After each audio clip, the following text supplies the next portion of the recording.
And the stage is set for yet another grueling and intriguing conversation for the next 60 minutes here on PM Express with me, Blessed Sugai, as we speak yet again about Parliament, but this time round about Parliament's Appointments Committee, which has now come under intense public criticism over the ministerial vetting and some other critical matters arising bordering on bribery allegations. I will get into all of it for you, plus examine the activity so far of Parliament's Appointments Committee in this 9th session.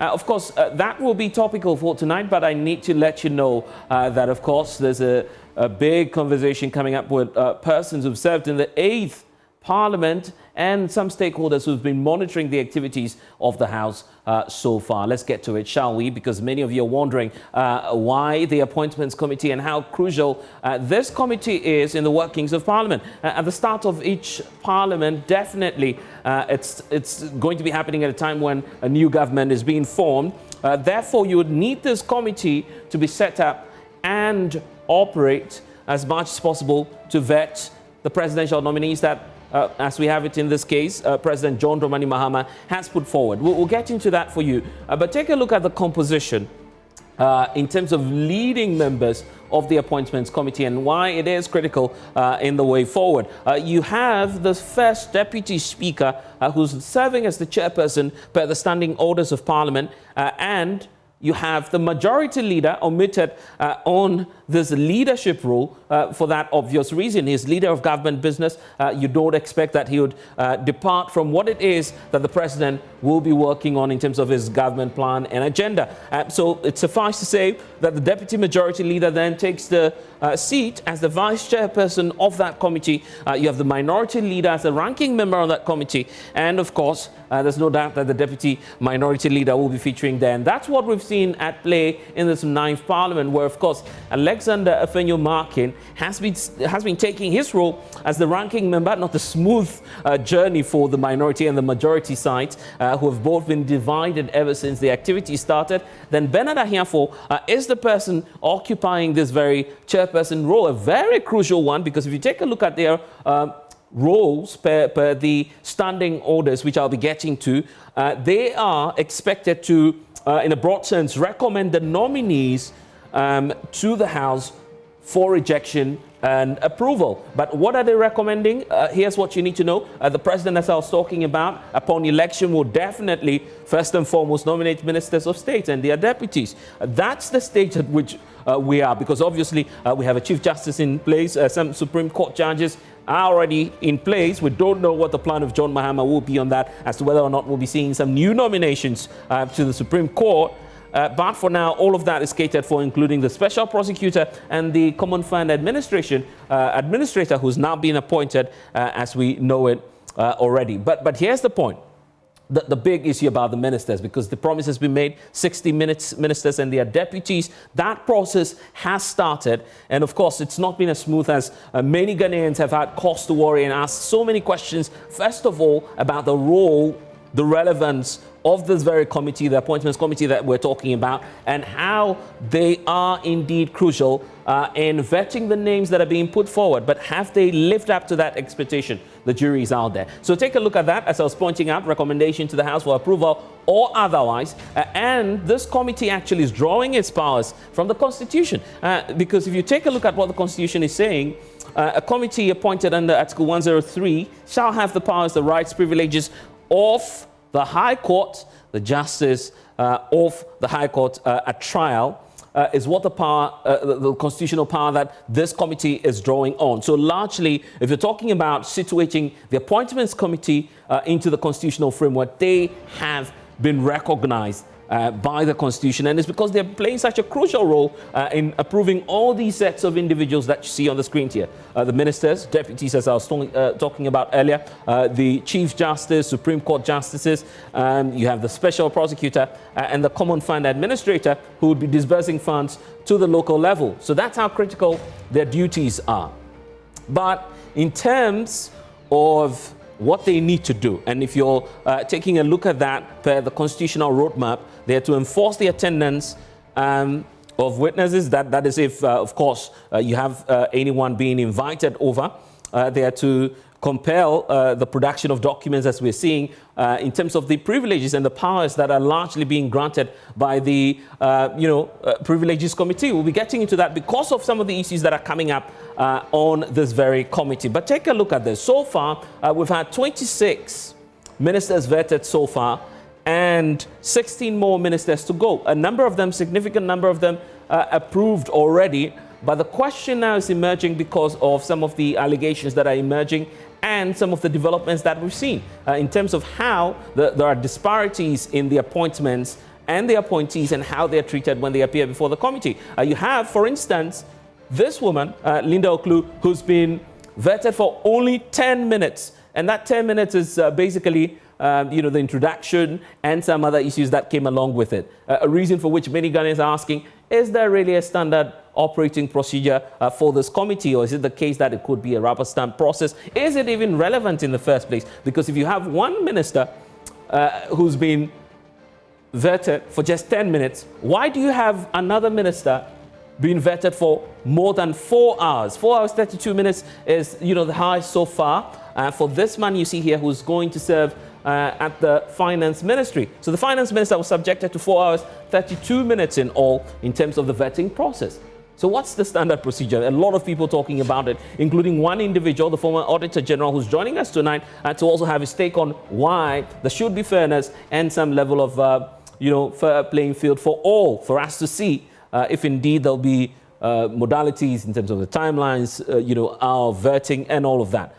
But we've also seen today the issue of the alleged bribery being dealt with by the Appointments Committee, because these members of the committee were not happy when Oliver Bakavomo, an activist and a lawyer, made these claims, quotes that there are monies being paid to the Appointments Committee members. And of course, the claim is that all of this is being done because someone is asking all these individuals to make the payments for approval.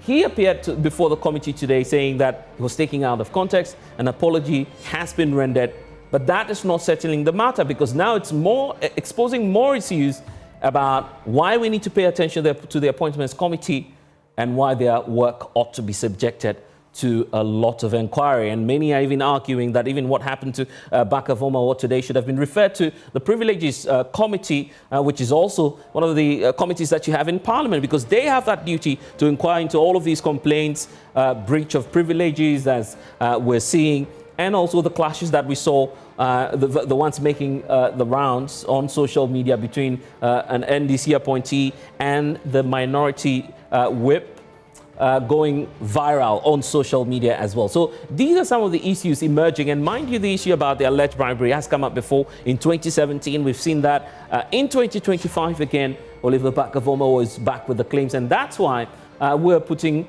all of that before you tonight as we examine the ministerial vetting and matters arising and how the Parliament's Appointments Committee is now being subjected to public scrutiny. What's your take on that? Feel free to join us on social media with your comments as well, and we'll be glad to review all of that for you here on PM Express. But this is supported by Syntex Tank, and don't forget that it is strong, it is tough. You need to be a part of that family. Academic Times is also supporting us tonight, and Pepsodent Cavity Fighter Toothpaste is also here. We'll tell you about them when we return. This is PM Express with me, Blessed Sugan. And when we get back, I'll also be telling you about those helping us to do the discussion. Please stay.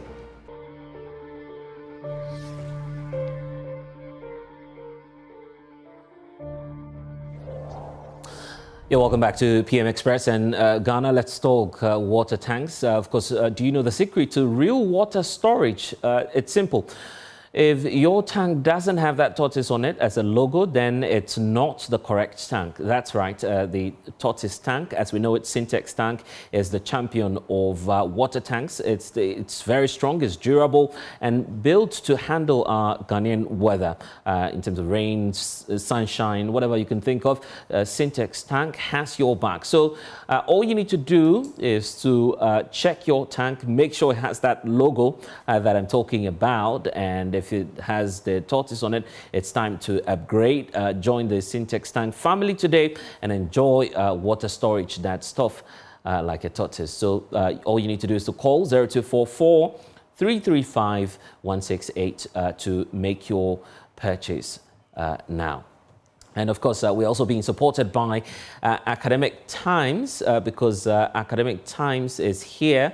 The Academic Times Journal is launching soon with 3 distinctive graphic publications and journals to showcase and also empower students across the educational levels, while the journal on tertiary G seeks to ensure that tertiary students and their research makes an impact on society by contributing to institutional and national development. The high school G, or the high G, and also basic G, will seek to develop critical thinking, prepare young minds for higher education, and also ensure that high and basic school students who are going through some Cambridge equivalent system and understand the issues of societies and also the world around them. So the mission is simple: to change the landscape of academic publishing by delivering, as we know it, on research and engaging graphics as well, while breaking complex issues down for you. So if you're ready to make an impact, all you need to do is to follow all the social media platforms and get more updates. You can also visit the website is theacademictimes.com, and the one for the graphics is the tertiarygraphic.com as well. They also have the highgraphic.com and basic graphic GH for more. So don't forget to always be on the lookout for that as well. And the Pepsodent Cavity Fighter is also supporting us proudly. So every time we eat, we know that the food and sugar particles are trapped between our teeth. That's leading to tooth decay as well. So you could also have some gum disease complications, and in some cases, foul breath. So brushing your teeth every morning and also night with the Pepsodent Cavity Fighter gives your teeth some protection as well. You need them. So always be on the lookout for Pepsodent Cavity Fighter in that grocery store near you.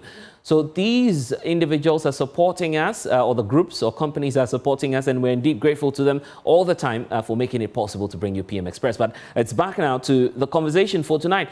Parliament's Appointments Committee has come under intense public scrutiny. And joining us to help us with that discussion is Joseph Osei-Wuse, who's the former First Deputy Speaker of Parliament under the 8th Parliament. He was also chair of the Appointments Committee. We recall vividly some of the interesting times there. Grateful for your time tonight on PM Express. And one man who's been fighting against corruption, leading the charge, Daniel Yao-Domelevo, and a member of the oral team is joining us. The former Auditor General, Daniel Yao-Domelevo, is with us tonight. And we also have with us Sami Obing, who's the Executive Director for Parliamentary Network Africa Parliamentary Monitoring CSO. Sami, thank you for joining us. But let's start the conversation with those who are on the committee. The Deputy Minority Leader, Patricia Epiaje, is joining us tonight for us to have a brief conversation to set the ball rolling as to why we are here, and some of the issues that we saw manifesting on that committee earlier today when Baka Vomao appeared before members of the committee. But first, though, listen to what the Speaker of the House himself had to say about the committee. Just listen.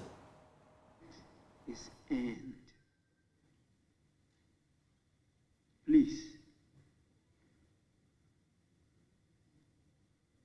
Appointments Committee.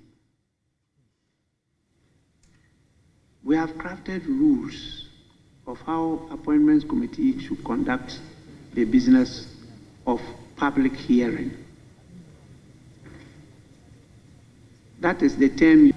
I'm not too sure there's reference to those rules in what I am witnessing myself.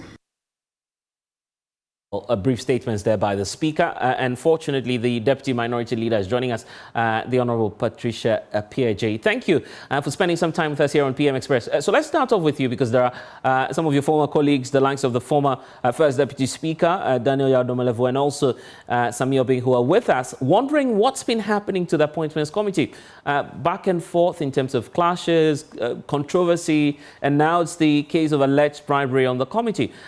I mean, the Speaker has cast his verdict on what you've done so far. Do you feel that you've done anything beyond what some are describing as mere partisan politics on the committee? Thank you very much. And I'd like to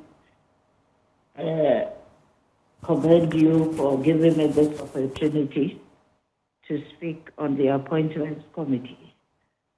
Currently, we are undertaking the vetting of the President's nominee for the various sectors. And we've had a number of issues, not because of partisanship, but it's all because of the fact that most of the leadership on committee now are totally new. The chair of the committee has never been on the committee, and then the ranking has never been on the committee. And these are some of the things that we need to iron out. But there are rules, or I should say, by practice, what we do, because the Appointments Committee that have been on over the years, there are certain practices which are not being practiced now because we are masters of our own rules, and we can determine to vary them as and when it becomes necessary. I would say that the government of the day made an express indication that it would rather set up the his cabinet within a period of about 2 weeks, which was almost impossible though, but as much as possible we should try to assist so that government business can take off. So a number of things have been varied. And one typical issue that has been varied is the fact that the previous committees, we were made to advertise the nomination of anybody appointed for a period of not less than 2 weeks. At a point in time, I remember the last government, we had to even advertise for just about a week, in some cases 3 days.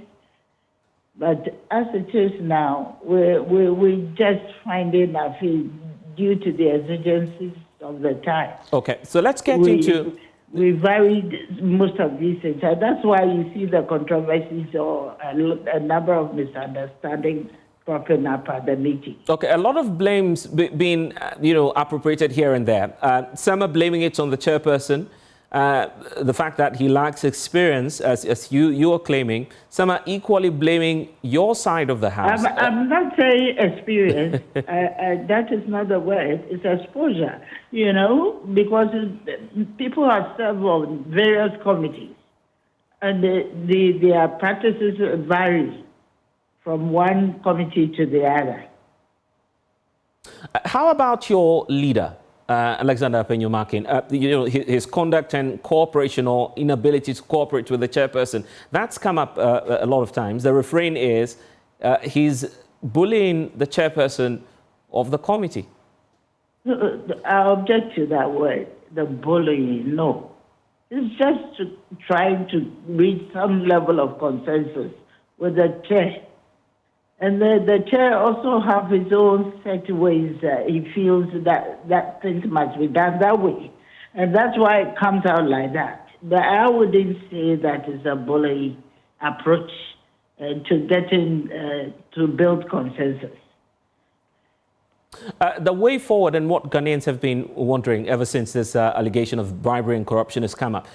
Personally, what's been your encounter on the committee? Because as far back as 2017, now the majority leader of the House, then a part of the minority group, had raised concerns about some monies that were being paid to members of the committee. That became a big controversy. Unfortunately, the Honourable Jose Uzi is with us. But your side of the story as to what's happening now, because he's no longer there. Is it the case that entirely no money has been paid, or except that some attempts have been made and you, the members of the committee, have refused the offer? I don't think I have been exposed to any such an arrangement. I think people speculate a lot. And out of that speculation, when people are given certain level of treatment, maybe because of certain reasons, people might be lenient towards some nominees. And people believe that there have been an underhand in that respect. I mean, it's just based on pure speculation. It happened when Honorable Joe Osewusu was there, and eventually those who made the allegation had to come and apologize to the entire parliament and be stepped out of the committee.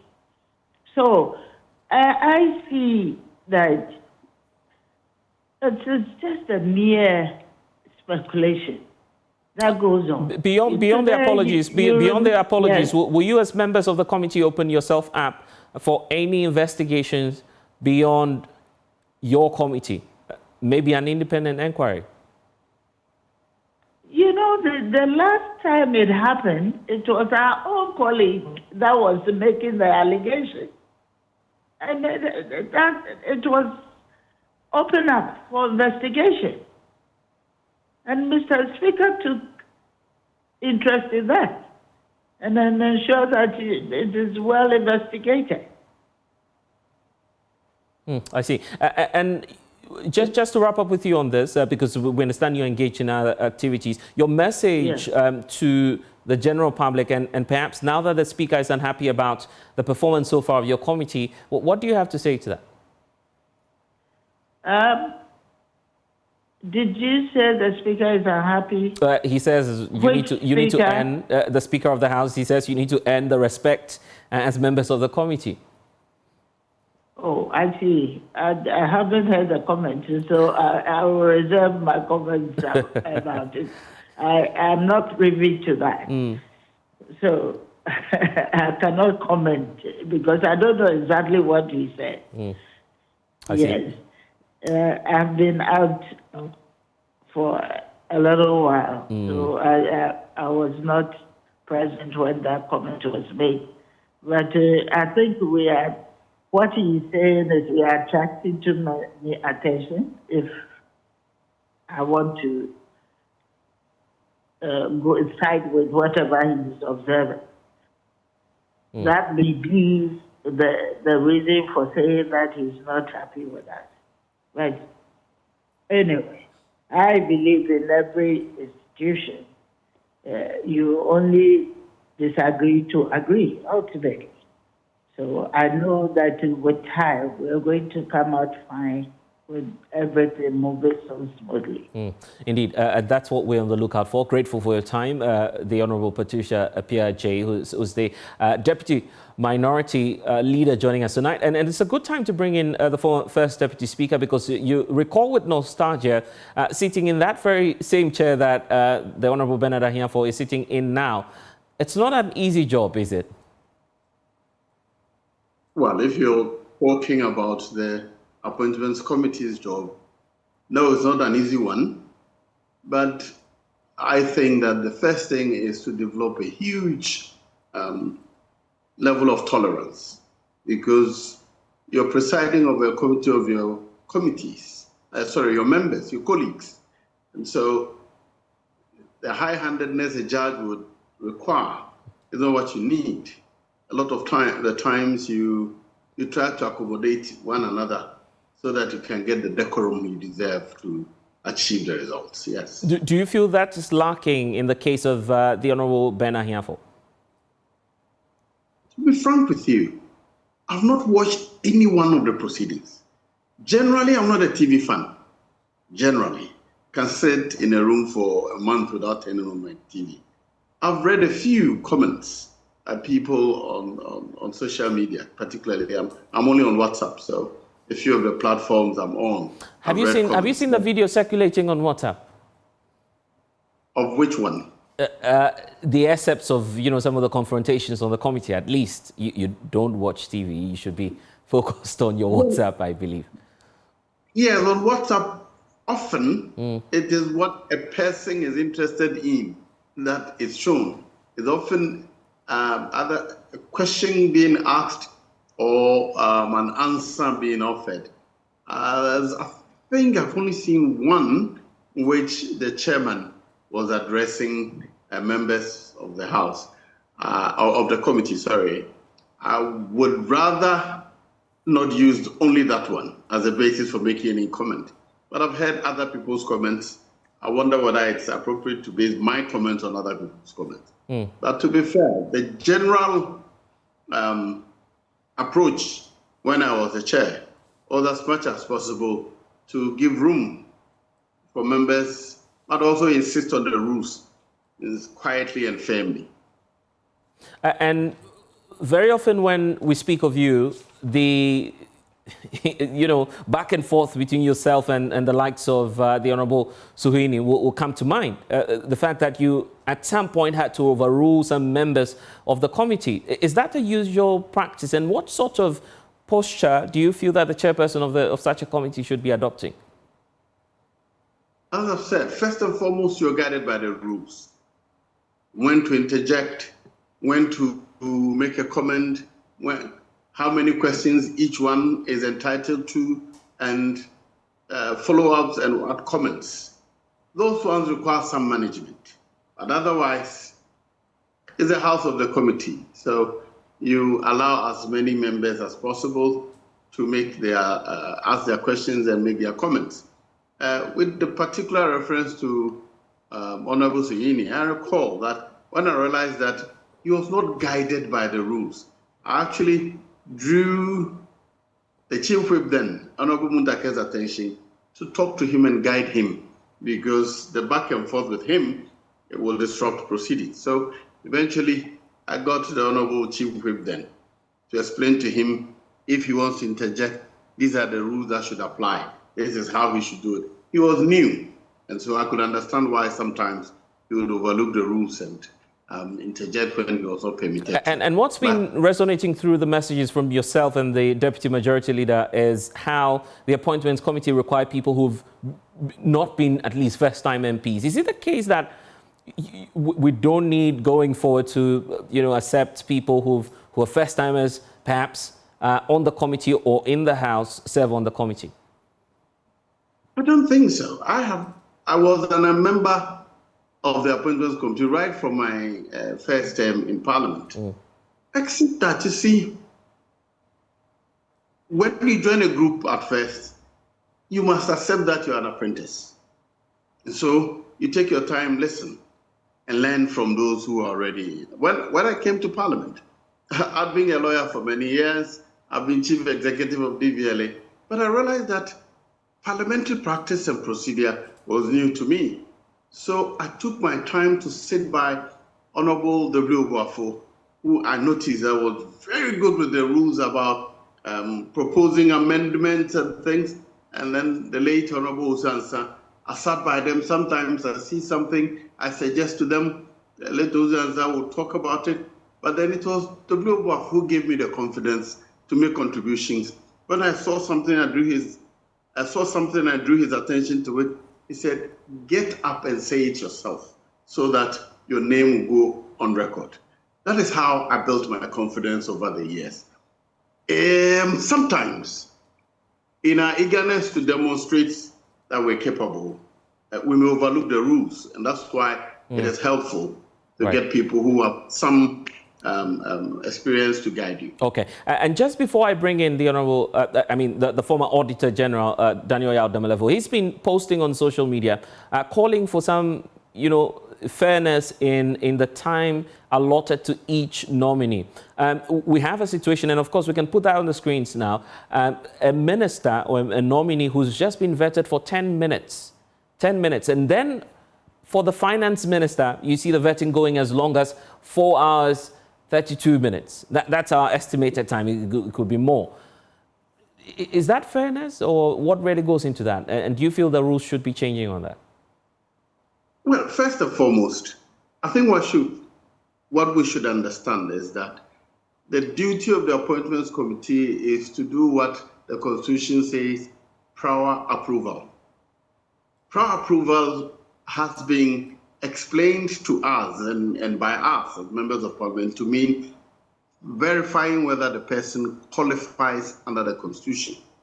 First, you must also remember that to qualify to be a minister, you only need to qualify to be a member of Parliament. That is the only qualification. So what you're looking out for is the person qualified under the Constitution.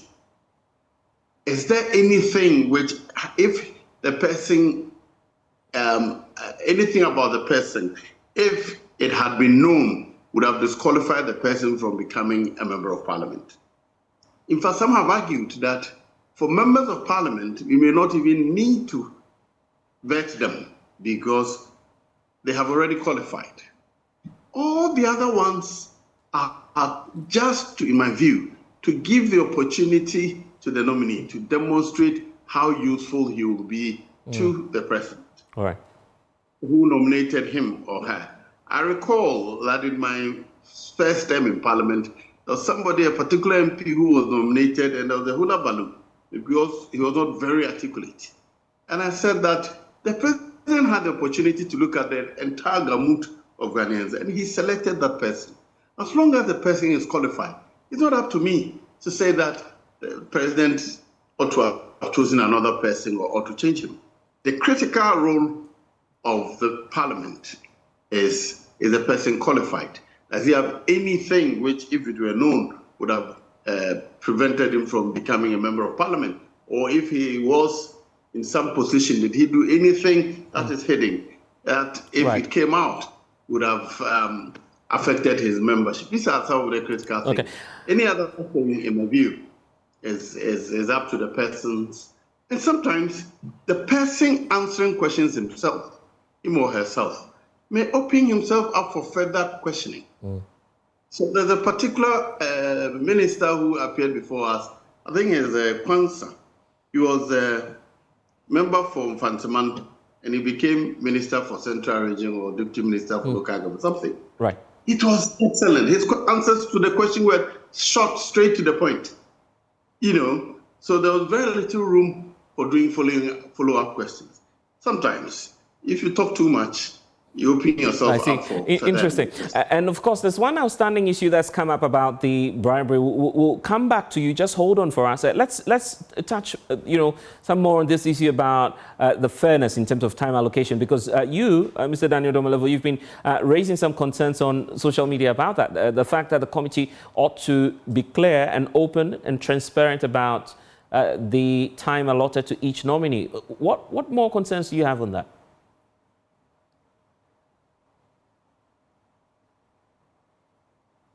And good evening to you and your viewers and listeners. Let me say or start with the view that whenever an interview is being conducted for appointment to a position, the primary objective is to ensure that the guy, he or she is fit for the position, or the person possesses the requirements or the necessary skills to be able to discharge the duties of the office that the person is going to be. And the position of a minister of state is very strategic and extremely important to any country. So my thinking is that in allotting time and as well as asking questions, we must be strategic enough to be able to tease out of the nominees the competences that we require. For instance, if you are going to occupy the office of the Minister of Finance, you must prove to the committee that you have what it takes to manage the finances of the country. If you are going to be the Agric Minister, you must be able to prove that. That is what I expect. First and foremost, I must say that I was happy to hear the speaker saying that there are some rules that the committee is supposed to follow, but they are not following it. I really thought there were no rules. That's why I was calling that they should come out with a formula, because I have worked in international organizations. In fact, I have not even seen the president of the World Bank being interviewed for 4.5 hours. That is excessive. Are you saying, you know, too many questions are not necessary for someone who will be running a whole ministry? We need questions that will tease out the competencies in the person, not to dive into, I don't want to say trivialities, but some of the issues, I would describe them as trivial. So that is not a time to go into some of those issues. What the concentration I thought should be is to see whether we have the right man to be at the forefront of managing the affairs of the ministry. So I would like to say that my concern is how important is that ministry that they spent about 10 minutes on, just 10 minutes. What could they tease out of the nominee? Is it that that ministry, if we just portray it against the Minister of Finance, is it that, can we say, is proportionately so unimportant? Say that one goes for 4.5 hours, one goes in for just about 10 minutes. So if we get that minister appointed by the president and he or she does not perform, God forbid, I hope and I know they will perform, does not perform, who do we blame? And that's an interesting point you're raising, because we have a cue from the former First Deputy Speaker who says, look, if you talk too much, you're opening yourself up to a lot of controversies. But tomorrow will be a big day, for instance. The chair of your oral committee, for instance, the Minister nominee for Foreign Affairs, Samuel Okudzeto Ablakwa, will be there. Sam George is on that list. I bet you it could take us the whole day. Yes, that is not necessary. In fact, I have chaired very high-level appointments committee before, in interview committee before. The rules are agreed that when the person comes in, we give him maybe 3 or 2 minutes to do self-introduction. And X number of questions can be asked by every person. In fact, it is allocated. It will be, I think this committee has about 11 or more members. So imagine even if one person takes 10 minutes, that is about 110 or getting to 120, because the person himself or herself will also do some introduction. So we are spending about 2 hours. Therefore, I think there must be strict rules to say that, look, ask strategic questions, ask relevant questions. Many times questions are repeated. It's not allowed. In your view, how many minutes will be important or, you know, okay for you, ideal for you, for one nominee?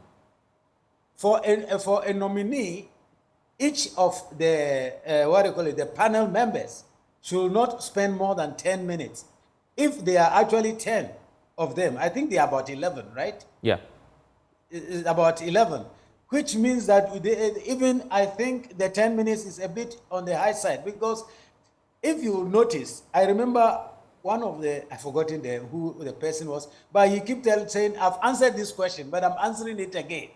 The chair should have disallowed it, that this question has already been answered. And in fact, in the international practice that I've been part of, most of the jobs of the chair is to disallow questions that are not relevant, which will not help us achieve the purpose. He will tell you that after you ask the question, you say, no, don't answer that question. Let's proceed. Ask your next question. And that helps us to get the benefit of, in fact, in a situation where we have even been told by the madam that they couldn't advertise for people to bring in input, we need to be more serious, more strategic. I see. I don't want to pick on individuals, but the situation where I was hearing somebody quizzing another one on membership of Knight of Marshall and what are the values, etc. I was asking, how relevant, for Christ crying aloud, how relevant was those questions to the important position the person was going to occupy? Right. And I've just signaled that there's one outstanding issue which I believe you'd also be concerned about, the bribery allegations which has come up. I'll put that to you and to Joe Wise, but Samir has been sitting for quite some time now. And listening to all these comments, you have been monitoring Parliament as part of your day-to-day activities at PN Africa. What's your own take on what's been happening? And do you feel that this is happening simply because of partisanship, or what more factors are you pointing to? The Appointments Committee of Parliament, at least by the new standing orders, has been, in my opinion, elevated to a status that shows the premium that Parliament wants to put on the committee. Recall that in the old standing orders, the committee has a chairman who has always been the first deputy speaker and about 25 other members. So no specificities on who and who could be part of those membership. The new standing orders decided to do something completely different. Now it drilled down into who and who should be part of the committee. And it left this committee essentially to leadership because of experiences of the past and the kind of competencies perhaps that Parliament expects around the table. Right. So it says that the appointments committee will have 9 standing members. Who are these 9 standing members? First deputy speaker as chairman, the minority leader as ranking member, deputy majority leader as vice. You went through that particular list. 6 out of these are people on the front benches. Leading known members of the House. People on the front benches. 6. And then it says 3 others will be added based on the numerical numbers. And so one of the very first things that we raised at the very beginning is why the standing order says the committee shall have 9 standing members, and this particular committee at the time of its formation brought 11. That's another conversation for another day. Then it went further to say that by the new standing orders, we now want the subject matter experts to be seated around the table so that the conversation, the questioning, can go on in a way that goes to the heart of the space that the individual is going to occupy. So everybody, when you are being vetted, the subject matter committee will present the leadership of that committee and 2 other members from that particular committee to make up a total of about 15 members to vet individuals. Now, this means that the standing orders of Parliament and Parliament by its own rules has elevated the appointment committee to a certain level. In fact, there are only 2 or so other committees that has this caliber of leadership on it by the rules of the House. The Business Committee, which sets the agenda for every sitting day, and understandably so, has the leadership being most of the people on there. And then also you have a similar situation also for the Committee on Selection, which is the committee that actually decides who and who even goes to which committees, right? And out of the 11 members that we currently have as statutory members on the current Appointments Committee, 5 of them were part of the old Appointments Committee. So there is some form of institution. So that claim about experience or exposure would not count, is it? 5 out of 11, right, were part of the old Appointments Committee, which means that they've learned the ropes, they've worked with Joe Wise and co. They should be able to guide, So yes, the chairman is new because he's a new first deputy speaker. Right. But apart from chairman, half of the rest of the team are actually members who have been on the committee before.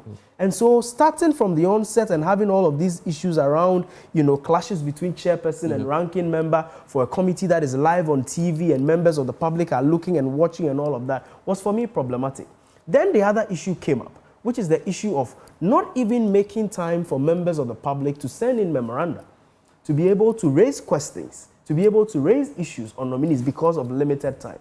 And so I wasn't surprised that Mr. Speaker himself today, pointed to series of perhaps anomalies, so to speak, that has greeted and characterized the work of this committee. But all in all, I think that it is important that the committee realizes that the era we are in with parliamentary committees is an era that expects that Parliament and its committees will be as open to the public as possible. Once you are open to the public, people are watching, people will assess, people will evaluate, and so it behoves on the committee itself to do self-introspection, assess its work, know that the people are watching, monitor itself consistently, evaluate, and improve regularly. From your monitoring, what do you feel Ghanaians are thinking about their performance, actually?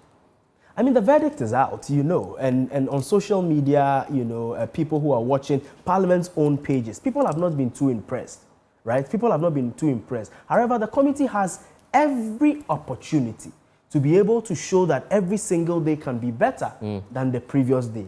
If the committee will take time to self-evaluate and to be minded about continuous improvement. Right. Because for a committee that has started some work, done a couple of interviews over the period, and then just yesterday, several days into their work, decides that one other nominee will just come and they ask, introduce yourself for somebody who is going to run the city of Accra or the region Greater Accra. And after self-introduction, because the person came with an array of big names, she's asked to Go. You feel that was unfortunate? That certainly will not create a very good public in fact, I feel this conversation should go on and on, but I'm told that we don't have the luxury of time. So here's what we'll move into, the alleged bribery issues that are coming up. I'll start off with you, Honorable Joe Wise. The point about what happened back in 2017, claims were equally made. At that time, I recall, by one of the nominees that will be appearing before the same committee tomorrow, and now the majority leader of the House. He was here yesterday pointing to, how that trend has been on for some time. Allegations upon allegations, each time we have to vet nominees. In this case of what Bakavomo is saying, do you feel that it's time for Parliament to open up for perhaps an independent inquiry? First and foremost, we must accept that this country is a country that is extremely disrespectful of the institution of Parliament. Generally, because that arm of government is the group that interacts freely with everyday people, they tend to take that arm of government for granted. We voted for you. So after the election, they still think that they can treat you like any other person, any other individual. And the evidence abounds how members of the public and visitors even to Parliament have treated some senior members of Parliament. But the most important thing we must remember is that the easiest thing in our country is throwing about allegations. Often, people will just say things, and when you ask them to provide the evidence, they are found wanting. In the case of the 2017, which involved myself, it was extremely important for me that my reputation be vindicated. So I had a long meeting with the leadership, and my conclusion was that I should go to court because I was very confident that everything the people, Ayariga, Kujeta Blakwa, and Sini have said had nothing to do with me. I don't know where they created it from. Of course, when the committee was set up, they said that it was the then chief whip, Honorable Muntaka, who told them. And Muntaka himself came and denied that. But for me, the most important thing was that members of Parliament were the ones making the allegations. They could not be bothered about the integrity of the person on whom they are attacking. So I'm not surprised at all that another individual is repeating that without recourse to the integrity of the people he's attacking. And in this case, another reference is being made to you when Bakavomo was attempting to justify why perhaps he had made the comments that he refers to the book by Manasseh Azuri. You were mentioned, you were quoted as having admitted that at least each time nomination or perhaps vetting is being done, something is given. Somebody forwarded that Facebook thing to me, so I contacted Azuri. I called him today. No, I sent a message, forwarded the thing to him, and he called me. He said that if perhaps I had read the book, I would see the difference. Yes, indeed, I told him that when I joined the appointments committee, most of the time at the close of our work, the chief of staff will bring money to the members of the committee. It's like facilitating our work. I wonder how anybody could link that to bribery. It's not bribery? It's not influence peddling? After the work, how can it be influence peddling? It does not give advantage to anybody or gives disadvantage to anybody. So it's a pity how we can stretch facts and give information or explanations or interpretations that have nothing to do with I see. the reading. Yeah, unfortunately, we've run out of time. Let me give a minute to you, Mr. Domelevo, on the point about possibly an inquiry into all of this. Do you see that happening? Would you want to see Parliament do some work on that? In a minute. A quick one. It sounds very unfortunate for me to hear from my colleague Joe Wise that Chief of Staff used to bring them money after their work. Doesn't mean Parliament, the budget of the Chief of Staff covers Parliament. Are they not allocated their own budget? I think that is not a good practice. If it happened, I think it has to stop. If we know that after doing this work, we will be remunerated, it influences the work that we are doing. So there's influence peddling there. If it is true, then I think that practice... and he's there in the background laughing about it. It seems to be I don't think it's a good a usual parliamentary practice. I'll be surprised if the Auditor General can deny that when they need money, the Auditor General, they don't go to the executive. I know they do because I used to be in the executive. For the 4.5 years I was Auditor General, I have never received money from Chief of Staff. I see. Should we be... my own budget. Okay. Gentlemen, should we be... and Mr. Domelevo, should we be looking at an inquiry briefly, 30 seconds, so I can give the last word to Sami? No, I don't think there's the need for inquiry about this. I listened to his submission when he appeared before the committee, and I did not see much merit in the allegation that he was making. So I think they should just sleeping dog to lie. Indeed. We need to go. Sami, let me give you the final word. Yeah, just to say quickly that Parliament, in its own interests, needs to prioritize ensuring that they are putting in place internal systems where they can be able to rid themselves of these public perceptions and allegations of them. Indeed, Sami, you've been with PN Africa. Also grateful to you, Mr. Daniel Yao Domelevo, to Joe Wise, and of course the Deputy Minority Leader for joining us here on PM Express. I'm Blessed Soga. Unfortunately, it's 10. We need to go. We'll see about it tomorrow when Samuel Okudzeto Ablakwa and Sam George appear before the vetting or the appointments committee, I should say. Have a good night. Bye-bye.